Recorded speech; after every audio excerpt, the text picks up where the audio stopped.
Purihin ang Panginoon.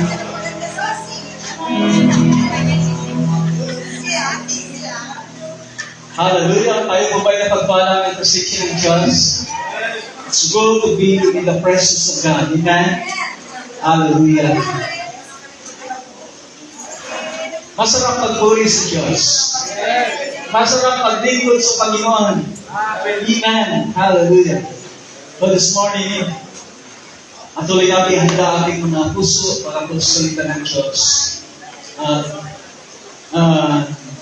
Maging attentive tayo sa salita ng Panginoon sapagkat ito yung panahon, ito yung pagkakataon ng mag-usap ang Diyos sa ating mga puso. Amen?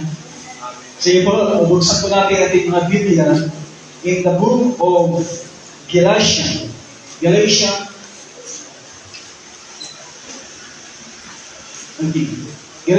chapter 2, verse 19 hanggang verse 20. Galatians, mga taga-Galatia. Galatians chapter 2, verse 19 hanggang verse 20. Ang sabi po sa NIV version, "For through the law I died with the law, so that I might live for God. I have been crucified with Christ, and I no longer live, but Christ lives in me. The life I now live in the body, I live by faith in the Son of God, who loved me and gave Himself for me." My fundamental belief as a Christian, becoming a Christian, it means we are choosing to live for Jesus instead of living for ourselves. Ang pagiging isang Kristiyano, ito ay nangangahulugan na pinipilit natin mamuhay para kay Kristo sa halip na mamuhay para sa ating mga sarili. Can you see that? Ito po yung belief ng mga early Christian, ng mga naunang mga Kristiyano, na ang pagsunod nila sa ating Panginoong Hesus, ito ay nangangahulugan ng kanilang pagpili na mamuhay para sa ating Panginoong Hesus. Kaya this morning, I'm gonna share with you about living for Jesus. Ito po yung ating pangako nung nakarang pag-Sunday, pero nung nakarang Sunday, hindi pa natin naituloy sapagkat mayroon pang nais ang Panginoon noon na ating marinig na mensahe. So, living for Jesus. Pamumuhay para kay Kristo. Now, the book of Galatians was written by Apostle Paul. I give you a little bit ng background sa buhay ng Apostle Pablo. Paul was born with a Hebrew name, Saul. Ang kanyang pangalan sa Hebrew name ay Saul. Saul. Sa city of Tarsus, which was the southwest part of the present-day Turkey. Ito po yung Turkey. Again, about 100 BC, Tarsus had became a Roman city. Siya po ay naging city ng Romano, and si Pablo was born in a Roman city. Siya po ay naging Romano, citizen sa Roman. Siya po ay nag-grow up sa Tarsus, and he became familiar with Greeks and Romans, manners, customs, and languages. And of course, dahil siya po ay isang Jewish, he was he has a strict Jewish upbringing. Meron siya upbringing sa pagiging Jewish. Dahil siya po ay isang Hudyo. Later, yun po ay naging ideal para paggamit siya ng Panginoong Diyos upang ipahayag ang mabuting balita sa mga hintan. Si Pablo ay nagkaroon siya ng magandang edukasyon. He received an excellent education. As a boy, he learned how to tents sapagkat doon sa Sicilia ang kanilang ang tent making is a primary industry or hanap buhay ng mga tao doon. So sa kanyang pagiging kabataan, si Pablo ay umalis sa Sicilia at nagpunta sa Jerusalem for his formal religious training under a famous rabbi, which is Gamaliel. Ang kanyang naging mentor, naging disciple ni Saul, ay si Gamaliel, isa sa pinakamagaling na rabbi sa kapanahunan ng Bagong Tipan. Then, about a decade of practical experience as a member, an elite group, which is ito po yung tinatawag na mga Parisiyo. Si Pablo ay naging elite member ng grupo ng mga Parisiyo. Alam natin, ang mga Parisiyo, ito yung mga kritiko ng ating Panginoon Jesus. Okay? Mga religious leader. So si Pablo ay naging masigasig na membro ng Parisiyo at he distinguished himself among his contemporaries while leading these people to a fanatical jihad against Christianity. Siya po yung nag-lead ng tinatawag na fanatic na jihad laban sa mga Kristiyano because the Pharisees believe that the Christian, they regarded the Christian as tenant movement. Sila, ang kanilang paniniwala na itong mga Kristiyano ay mga separatists sa kanila. Mga tiwalag sa kanilang tinatawag na grupo. But while on his way to Damascus, na-encounter niya ang Panginoon. Amen? Nung siya ay papunta sa Damascus, just to carry out the persecution of Christians, then the Lord Jesus Christ appeared to him on the road of Damascus. Ang nangyari sa kanya, siya po ay nabulag ng 3 araw. At sa 3 araw na yun, siya ay kinausap ng Panginoon.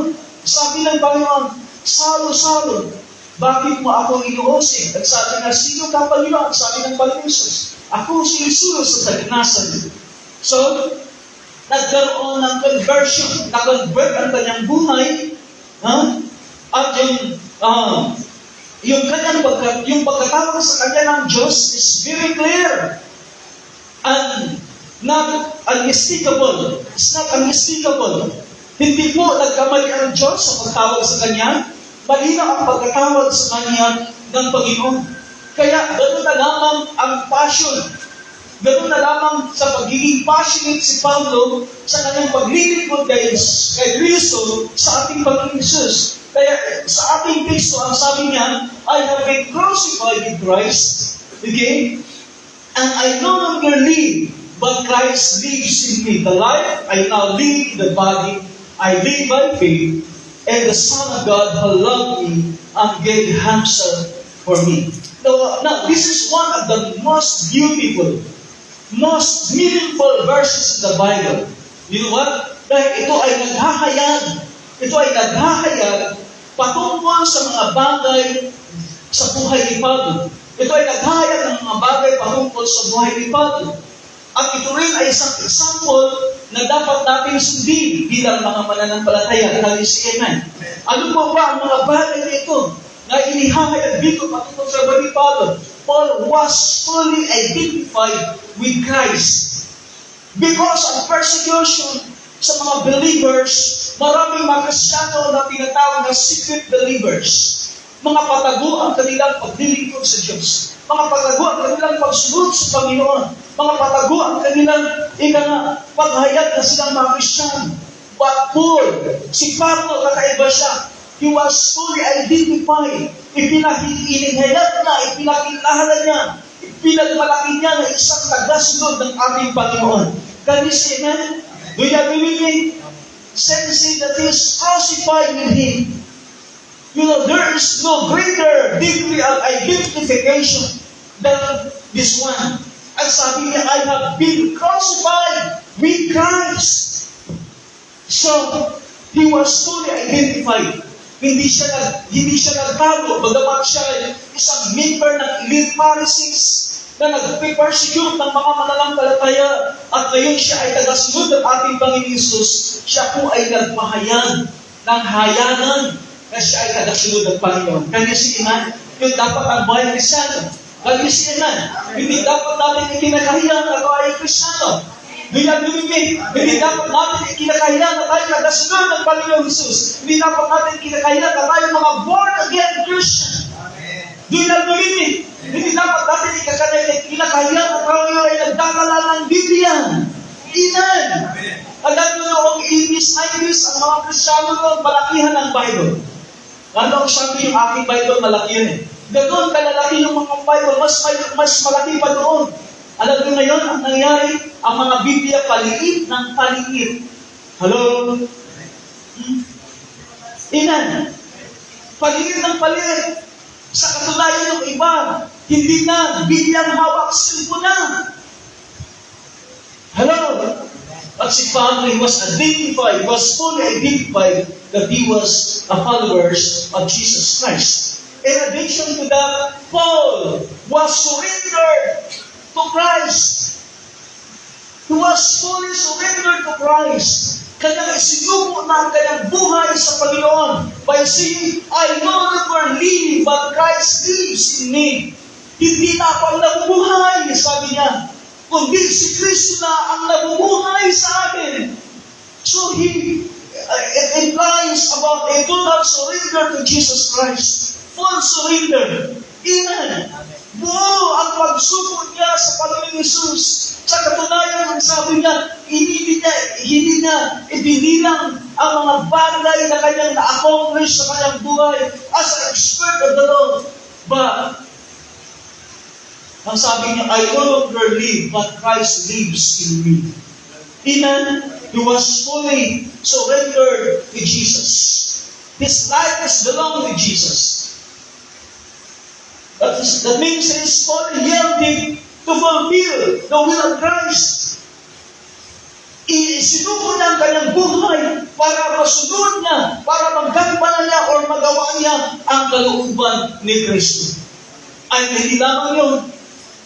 Ano po ba? Pangatlo, Paul fully committed to live for God. The life I now live in the body, I live by faith of the Son of God. Paul is fully committed to live for Jesus. Amen? It implies that mayroon time sa kanyang buhay na siya po ay ginamit niya ang kanyang buhay sa walang halaga, walang kwintang mga bagay, walang kwintang layunin. But somehow, there was a turning point that had changed his life. Nagkaroon ng turning point sa buhay ni Pablo. Amen? Ito ang nagbago sa kanyang buhay. Ito dapat ang mangyayari sa buhay natin. Pagkaroon ng turning point ang ating buhay. Can you see, amen? Hallelujah! He has complete trust in Christ to lead him. Buo yung kanyang pagtitiwala kay Kristo. Buo yung kanyang pagtitiwala sa Diyos na pamunahan siya, i-direct siya, i-provide ang kanyang araw-araw na pangangailangan. At paano ito nangyari? Paano ito nangyari, mga kapatid? Ang when it comes, kung babasahin natin yung verse 20, yung dono ng praise, ang sabi niya, who loved me and gave himself for me. Dumating yung kanyang full commitment sa paglilingkod sa Panginoon when he personally experienced the love of God. Hello? Kung ang isang tao ay makaranas sa personal ng buhay ng pagyakap ng Diyos, hindi siya mag-alilangan na ialay ng kanyang buhay sa paglilingkod sa Panginoon. Can you see that? He lived a new life. He lived a bigger life which was entirely for Jesus Christ. Ang kanyang buhay ay para na kay Kristo. So we as believers, We ought to live for Jesus. Amen? Kailangan natin mamuhay para kay Kristo. Do you agree with me? Now, speaking of living for Jesus, what does it means to live for Jesus? Ano nga ba ang kahulugan? Ano nga ba ang ibig sabihin ng pamumuhay para kay Kristo? Ang pamumuhay para kay Kristo means serving Him and doing all we do for Him. Ang pamumuhay para kay Kristo ay paglilingkod sa Kanya at paggawa ng mga ginagawa natin para sa Kanya. Amen? Sabi ni Paul sa Corinthians, whether you eat or drink or whatever you do, do it for the glory of God. Can you see that? So everything na ginagawa natin at gagawin natin, it should be and must be for the glory of God. That is serving or living for Christ, serving Him and doing everything for Him, para sa Kanya. Do you agree with me? Amen? So bago po tayo lumalim sa ating pag-aaral mula sa passage natin, mga kapatid, mayroon po akong tatlong tanong sa bawat isa sa atin. Okay? Ang tanong po natin ay, to whom you live for? Para kanino ka nabubuhay? Para kanino ka nabubuhay? What is it that you're living or really living for? Or, again, ang pangatlo, is He your daily passion? Para kanino ka nabubuhay? At sa ano? Ka nabubuhay? Or ano ang iyong, siya ba ang iyong daily passion sa iyong buhay?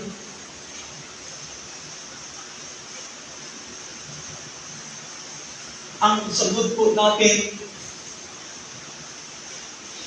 will determine the direction of your life. Whatever answer you may have will determine the direction of your life. That means, if your purpose is wrong, if your motive is wrong, then your direction is wrong. Can you see, amen? Kung namumuhay ka, kung ang iyong pamumuhay ay para sa maling bagay, then your direction will be wrong. Do you agree with me? Now, ang tanong, why should living for Christ? Bakit kailangan natin mamuhay para kay Kristo? Bakit dapat tayo mamuhay para kay Kristo? There are two reasons why do we need to live for Christ. Okay? Mayroon dalawang dahilan kung bakit kailangan natin mamuhay para kay Kristo. Number one, we should live for Christ, knowing that we may stand before Him at any time. Kailangan natin mamuhay para kay Kristo sapagkat alam natin na haharap tayo sa Kanya sa anumang oras mula ngayon. Can you see that? That means He will retire at any time.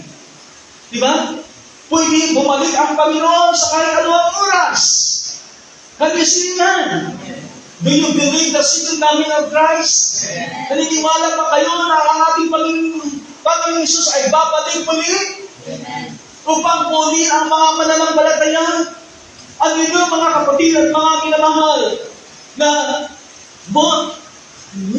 Old New Testament ay punong-puno ng mga pangako about the second coming of Christ.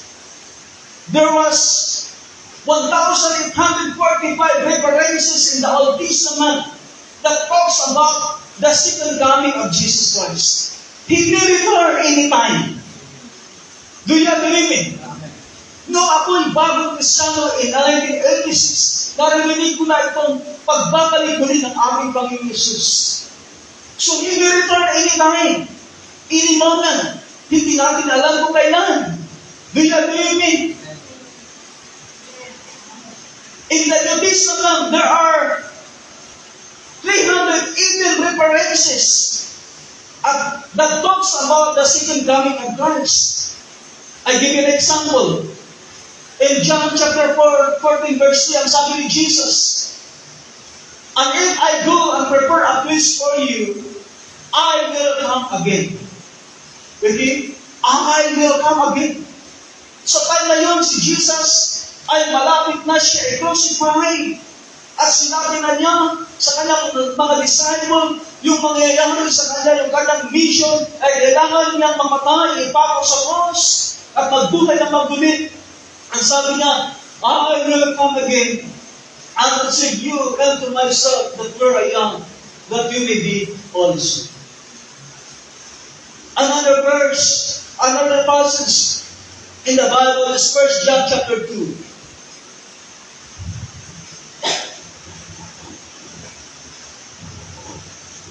1 John chapter 2,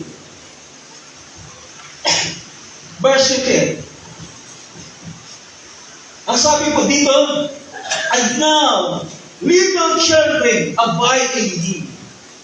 Of course, ang nagsabi po dito si Apostle John, that when he appears, that when he come again, when we have confidence and not be ashamed before Him at His coming.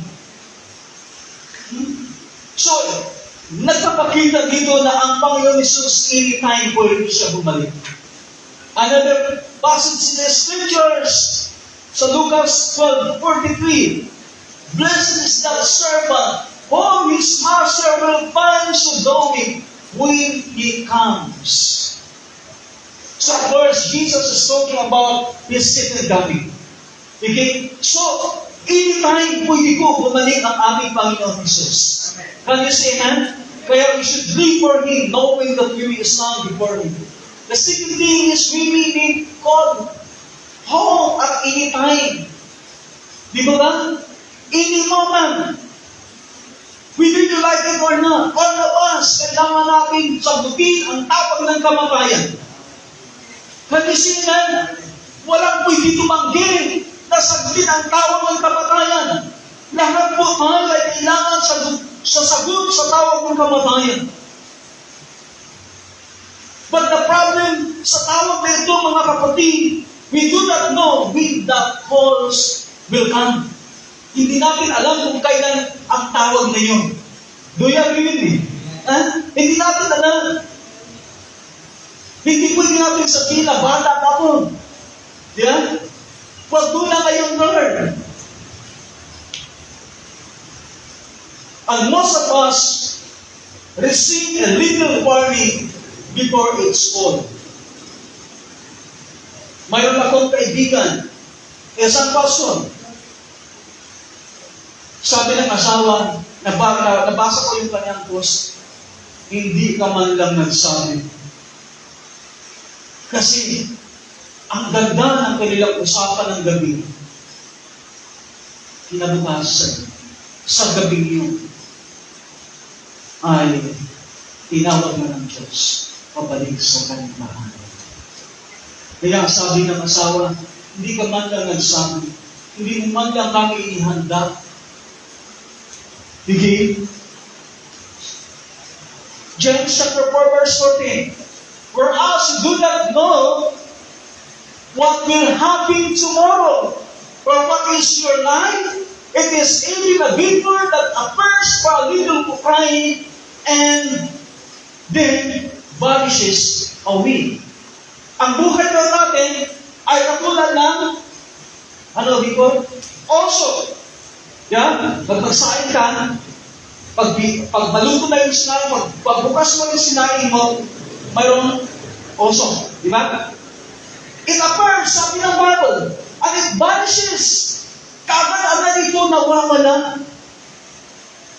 So, mga kapatid, we should live for Christ, knowing that any moment we will stand before Him. Amen? The simple reason why do we need to live for Christ? Dapat tayo mamuhay para kay Kristo na alam ang halaga sa kanyang binayaran upang tayo ay kanyang tubusin sa ating buhay. Amen? We should live for Christ knowing that the price will be to make us His own. He paid the price. Amen? Nagbayad siya ng halaga para tayo makuha muli. Kanisinan. Upang tayo maging kanyang. Pinareran niya ang halaga. Alam niyo kung bakit? Dahil tayo ay nagkasala. Di ba? Tayo ay nagkasala. At dahil sa ating kasalanan, tayo ay nawalan sa Diyos. Tayo ay kinapos sa kaluwalhatian ng Panginoon. At hindi naman yun. Tayo pa ay nasa ilalim ng kapangyarihan ng kaaway ng diablo. We are under His dominion, His power. We are in His presence. But Christ paid the price to redeem us. Ito yung ating celebrate ngayon, ating Holy Communion. Ito ay pag-alaala natin sa ginawa ni Kristo, sa pagbayad ni Kristo sa ating mga kasalanan. Kanisinan. Hallelujah. He paid the price. Di ba? Kasi ang ating buhay ay nakasakla sa kamay ng diablo dahil sa ating mga kasalanan. Hindi po ba kapag magsakla ka ng item doon sa pawn shop, the moment na nag-pull ka na ng item mo sa pawn shop, binibig mo ang iyong ownership. Nililig mo yung ownership mo. Ibig sabihin, hindi na ikaw nagmamay-ari na yun. Unless na bumalik-balikan mo at tumusin mo with interest. Amen. So Jesus paid the price with the interest. Do you agree with me? 1 Corinthians chapter 6 verse 20. For you were bought at a price. Therefore, glorify God in your body and your spirit, which are God's. Ano lang? We are bought, tayo binili ng halaga. Amen? Binayaran tayo ng malaking halaga. Kaya dapat daw natin luwalhatian ng Diyos. We need to glorify God. We need to live for God. Amen? We need to serve God. Because we are bought by a price. And what else? Anong klaseng price ang binayad sa atin? Sabi ni Peter, knowing that you were not redeemed by corruptible things, like silver or gold, from your aimless conduct received by tradition from our fathers, but with the precious blood of Jesus Christ. Ang binayad ni Kristo para tayo ay maging kanya, para tayo mabawi mula sa kamay ng diablo ay ang kanyang buhay. Sabi ni Peter, not with corruptibles, hindi sa mga bagay na nasisira, hindi sa salapi ang magbagay, but the precious, amen, precious blood of Jesus. Amen. Yung halagang dugo ng ating Panginoong Hesus ay binayad sa krus ng Calvary. But our problem is that, sabihin mo sa katabi mo, ang problema mo, ganito. You are bought by the precious blood of Jesus Christ. Di ba? Binili tayo sa pamamagitan ng mahalagang dugo, precious blood of Jesus. Pero ang ating problema is, we are easily to forgive for what Christ has done in our lives. Madali tayo nakakalimot. Madali tayo makalimot sa ginawa ni Kristo sa buhay natin. Yun ang problema ng mga Kristyano. Can you see amen? Hallelujah. Diba? In my 30 years of ministry, marami na po akong karanasan. Marami na po akong experience sa nakapatiran sa Panginoon na madaling makalimot sa Diyos. sa kabila ng kabutihan ng Panginoon, sa kabila ng katapatan ng Diyos, madaling makalimot. Yun po yung aming malaking frustration namin mga pastor. Ng mga kapatiran, madaling makalimot sa Diyos. Pero, I was reminded na kahit ang Panginoon Jesus ay nakaranas din ng ganun. Kaya ini-encourage ko na lang yung sarili ko. Kaysa in Jesus name, mayroong ganun na kalimot eh. In the ministry of Jesus Christ, we have an example of those people who minimize or forgive what Christ has done in their lives. Are you familiar with the story of the 10 lepers? Familiar ba kayo? Sino ang nakabasa na ng story ng 10 lepers? Mayroon ilan. Alam ko yung mga kabataan na nag-journal mo, di ba? Mayroon naman nakatapos ng per gospel, Matthew, Luke, Mark, John. Mayroon na sa inyo? Mayroon na. So, nandoon yun. Okay? So, ano ba ang story ng 10 lepers? Sa Lucas chapter 17, verse 11 hanggang verse 19, ang sabi po dito, now on his way to Jerusalem, Jesus traveled along the border between Samaria and Galilee. As he was going into the valleys, 10 men who had leprosy met him. They stood at a distance. Kasi nga ito mga leprosy ay they were prohibited to mingle with people. No? Bawal sila makipag-mingle sa mga tao, kaya sila ay outcast of society. Hindi sila pwede pumasok sa city, sila po ay labas lang sa city. Yun po ang kanilang buhay. Kapag sila ay may pag-usap sa isang tao, ang batas ng mga Hudyo kailangan 100 meters away. 100 meters away. Ganun po yung distance. Kapag sila makipag-usap, at hindi lamang yun, kapag sila ay mayroon silang makakasalubog na tao, malayo pa lamang, sisigaw sila, I'm unclean, I'm unclean, I'm unclean. Yung po ang kanilang isisigaw. So, they stood at a distance and called out in a loud voice, Jesus! Ganun naman, di ba? Yung mga mayroong problema, yung mga mayroon pangangailangan, yung mayroon matinding hinaharap pagsumigaw ng kay Lord, Jesus! Hello? Sabi ng mga itong 10 people, Jesus! Master! Have pity on us! Ganun naman, di ba? Pag meron tayo problema, Lord, kapagal po ako, Panginoon. Hello? Can you see, amen? Tama ko ba? Pagpatid ang problema, Lord, kapagal po ako, Diyos. Verse 14, when he saw them, he said, go, show yourselves to the priest, and as the one they were cleansed. Ang batas kasi ang magdidetermine na kung ang tao ay may sakit ng ketone o magaling na sa ketone, walang iba kundi yung priest. So as the one, ito ang kagandahan, pag sumunod ka kay Lord, you will experience the divine miracles. Amen? Can you say that? Young people, pag sumunod ka kay Lord, you will experience the divine intervention ni Lord sa buhay niyo. Diba? So as the one they were cleansed. Verse 15. One of them, when he saw he was clean, he was healed, came back, praising God in a loud voice.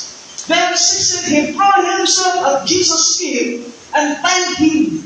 And he was a Samaritan. Verse 17. And Jesus asked, were not all 10 cleansed? Sabi niya, hindi ba 10 yun?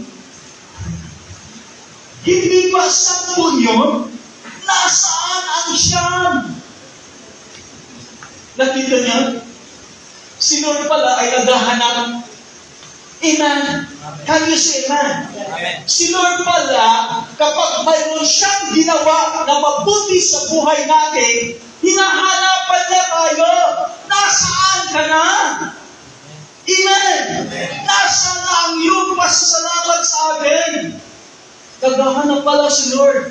Jesus asked, were not all 10 plagues? Where are the other 9? Nasaan yung siyam? Hello?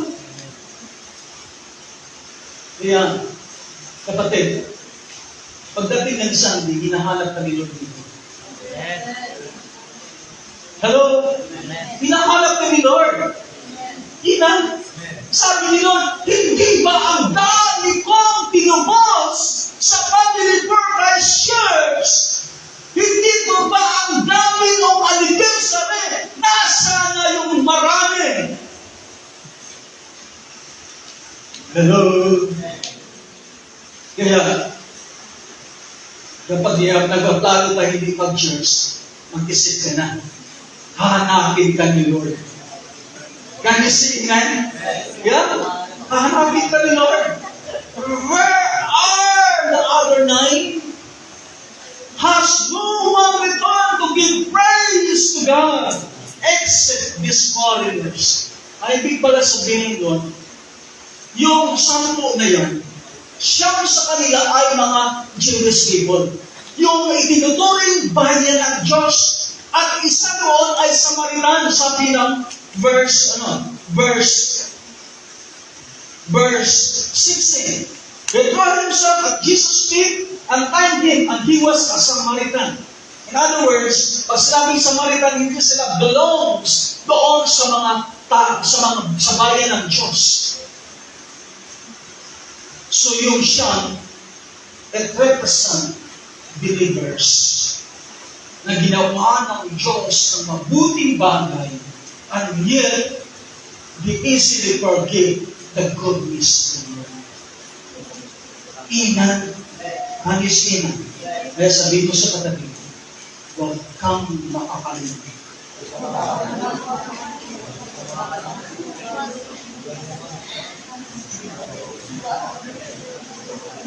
Diba? Ang problema natin, sinasadya natin makalimot. Iba kasi yung nakalimot talaga, at iba yung nananadya. Inan. Huwag kang manadya. Yeah? Amen. So, the question right now is, how often are we like the 9? Gaano kadalas na ikaw ay naging katulad sa siyam na hindi bumalik kay Lord, na nakalimot sila kay Lord. Amen. Marahil tayo ay pumupunta sa gawain, but we are not demonstrating that we truly have hearts of gratitude for all that He has done in our lives. Pwede tayo pumunta sa church. Pwede tayo hindi maging absent mga gawain. Pero ang tanong, di-concept ba natin sa Panginoong Diyos na tayo ay mayroong tunay na puso sa pagpapasalamat sa Kanyang kabutihan sa buhay natin? Hello? A life of gratitude, that means we go out of our way to serve the Lord. Pag mayroon tayong puso na nagpapasalamat sa Diyos, we go out of our way, amen, and to serve the living God. Praise God. Now, how do we know if we are truly living for Jesus? Siguro, ang tanong mo na yan, Pastor, paano ba natin malaman na kung tayo ba talaga ay namumuhay or nabubuhay para kay Kristo? Maaari ba natin yung malaman? So, narito po ang mga hakbang kung paano natin malaman kung tayo ba ay namumuhay kay Kristo. Una, Christ is your life. Christ will become your life. Amen. Tayo ay ang ating buhay. Si Kristo ang ating buhay. Amen? Kami siya. Let us realize na we can never have too much time for Christ in our lives. Di ba? We can have never too much time for Christ. Kaya huwag kayong maniwala dito sa sinasabi, kaya nagsasabi sa inyo, baka lumagpas ka na yan sa langit. Meeting, don't watch, still go sa the service. We can never have too much time. Kulang tayo sa oras. Can you see it? In fact, ang ating problema is that we do not have enough time for Him. Kulang tayo sa oras para sa Panginoon. Can you see it? Praise God. In Galatians, balikan natin in Galatians.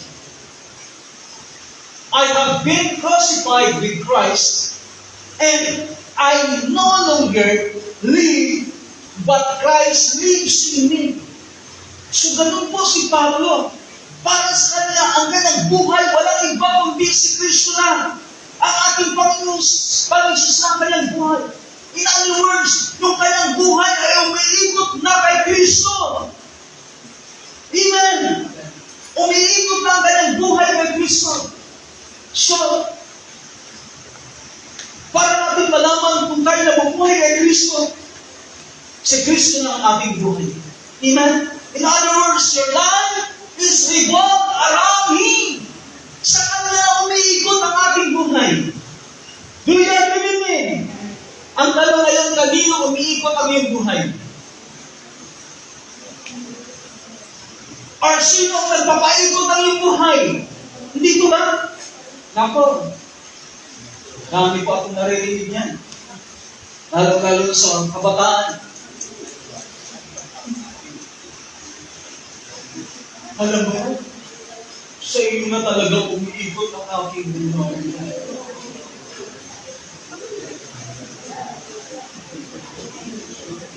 Diba?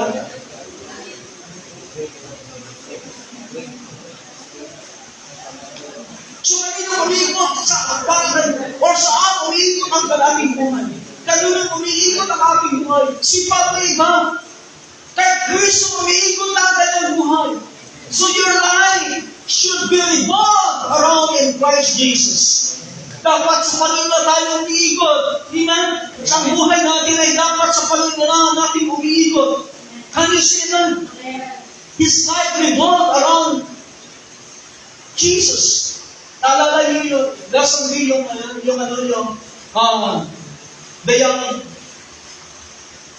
the rich young ruler. Di ba? His life revolved around his riches.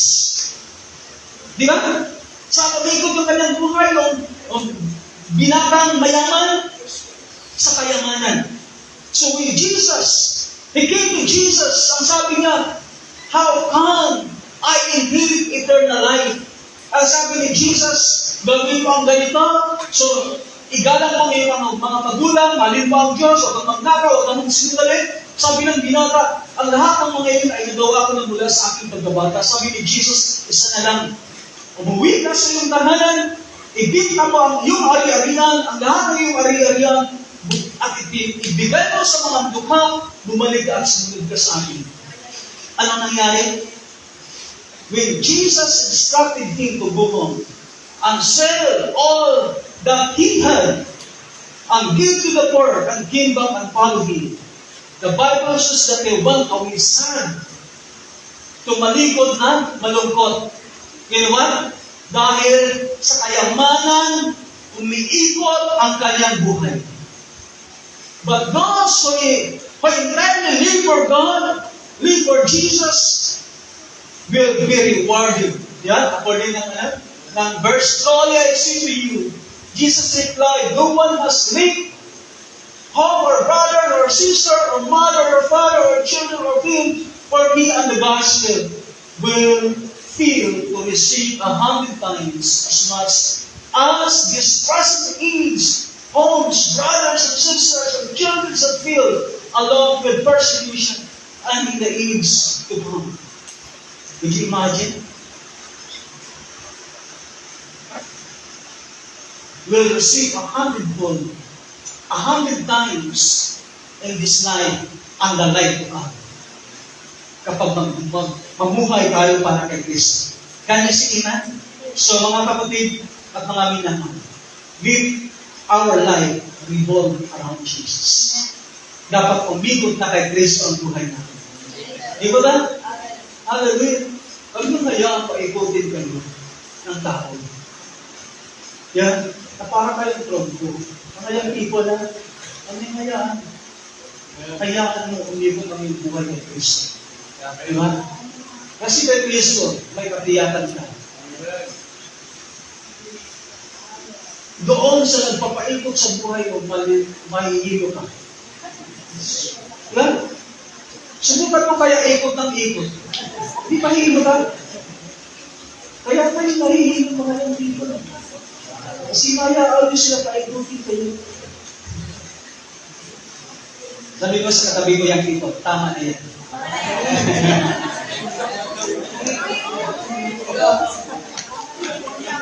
Okay, the second thing, how do we know if we are truly living for Jesus?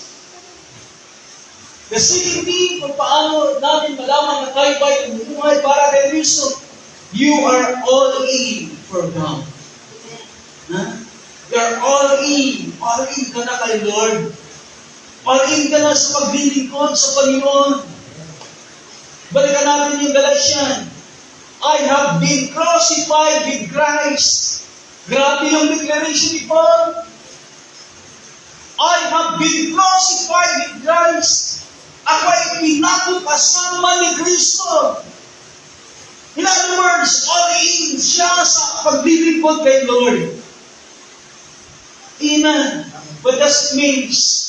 This signifies a genuine and unwavering commitment to serve the Lord. Yung pagiging all in na kay Lord, is signifying a genuine and unwavering commitment sa paglilingkod kay Lord.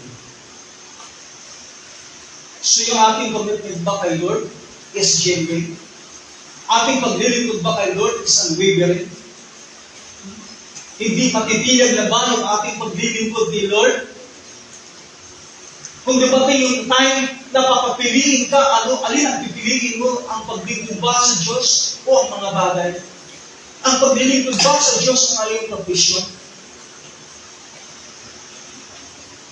But Paul, he is all in for God, for Jesus. Tina, talents and abilities were never be to be wasted, but always used for God's glory. Meron ba kayong mga talent? Meron ba kayong mga kakayanan? Huwag mong sayangin yun. Gamitin yun para sa kalwalatian ng Diyos. Tina, hallelujah. And the last one. How do we know that we are living for Jesus? He is your daily passion. Ayaw lumabas yung passion. He is your daily passion. Siya ang iyong daily, araw-araw na silakbo ng iyong puso. Amen. Sabi na, verse 3, I have been crucified with Christ. That signifies that Paul is all in for God. And I no longer live, but Christ lives in me. Then the life I now live in the body, I live by faith in the Son of God. So, ang passion ni Pablo, wala nang iba, kundi ang Panginoon. Dati ang kanyang passion ay persecute ang mga mananampalataya, but now his passion is Jesus. His daily passion is to serve the Lord. And it should be our daily passion Amen? To serve God with all our hearts. Amen? Na maglingkod sa Diyos ng buong puso, buong lakas, buong kaluluwa, buong buhay ng ating paglilingkod kay God. Amen? Ano ba ang passion mo ngayon sa buhay? Is it your work? Is it on material things? Is it your dreams?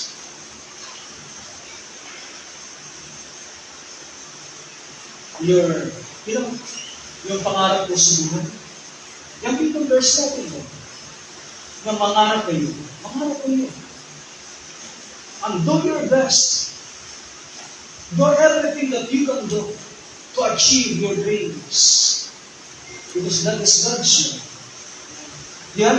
And people, kalooban ni Lord na makapagtapos kayo sa pag-aaral. Pero, dapat, ang pangunahin mong passion, walang iba kundi si Jesus. Promise na. Ang pangunahin mong passion, walang iba kundi ang ating Panginoon Jesus. Ano sabi ni Jesus? Jesus replied, love the Lord your God with all your heart, and with all your soul, and with all your mind. Alam niyo yung heart, soul, and mind. Dito po yung may hawak ng ating passion. Amen. So dapat si Jesus ang maglingkod sa Diyos ay maging passion natin araw-araw sa buhay natin. Ang mahanapin ang presensya ng Diyos, it should be our passion in our daily life. Amen. Can you see amen? Do you agree with me? Serve God passionately. Amen. Be passionate in serving the Lord.